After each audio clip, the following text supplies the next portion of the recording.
প্রণাম গুরু।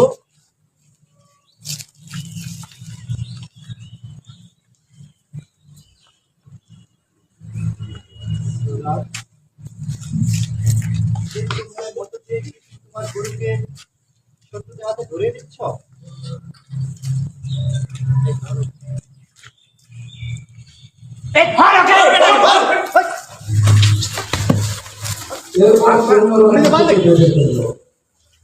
যিশু চেয়ে দেখলেন তার শিষ্যরা সবাই পালিয়ে যাচ্ছে। সৈন্যরা যিশুকে তীর, ঘুষি আর লাঠি মারতে মারতে টেনে হিঁচড়ে নিয়ে চলল মহাজাগর কাইয়াফার দরবারে। সে এক তরুণ